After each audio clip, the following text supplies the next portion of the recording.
Si Mr. Marcos is veering towards a dictatorship. Mupusta ko sa inyo, dili na manaog pagkahuman sa iyang termino. Wala akong nakikitang indikasyon or karakteristik ang Pangulong Ferdinand Bongbong Marcos na masasabi kong leaning towards or leading towards dictatorship. Diktador ba yung minumura ka? Ang tatay mo sinasabi kung ano-ano tatanggalin, i-exhume, tapos itatapon sa West Philippine Sea.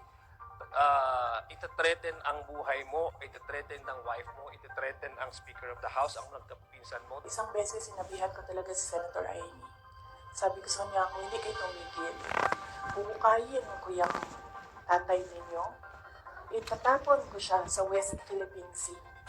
Every time nagkakaroon sila ng rally, ang pinakapunto nila is sirain yung isang pagkatao. Hindi lang yung polisiya, pero yung pagkatao ng isang individual tulad ni President Bongbong Marcos. Tapos wala siyang ginagawa directly. He has all the power at his disposal and yet he is doing nothing. In fact, ang mga response niya is so diplomatic. Characteristic pa yun ng isang diktador? I don't think so. Sabi niyo, hindi kayo sumasang-ayon sa lahat ng sinasabi sa entablado.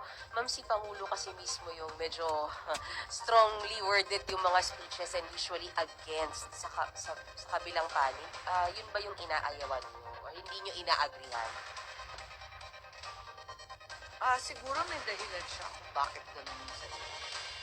Wala sa kanila ang may pahid ng dugo dahil sa tukhang.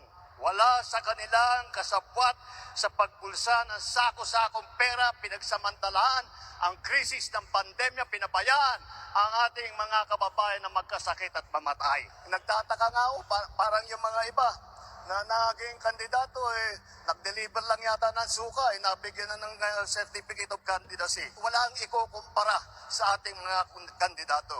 Ano po yung reaction mo on the dictatorship statement ng tatay niyo po? Di ba ako man tong diktador?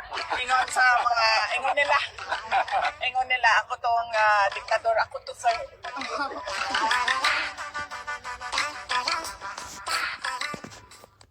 Si Mr. Marcos is veering towards a dictatorship. Mupusta ko sa inyo, dili na manaog pagkahuman sa iyang termino.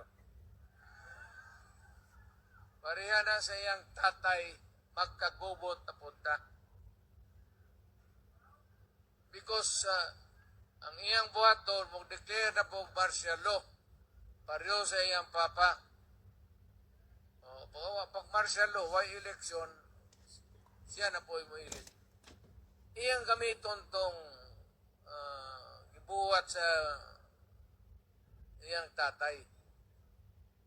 Hindi na po siya kakanaog. Maglisod na siya. Pero munang kamo makatilawag yun o gubot. Dimanin ninyo na. Pareha siya martial law niya to. Pero kamong mga sundalo o polis, paminaw mo.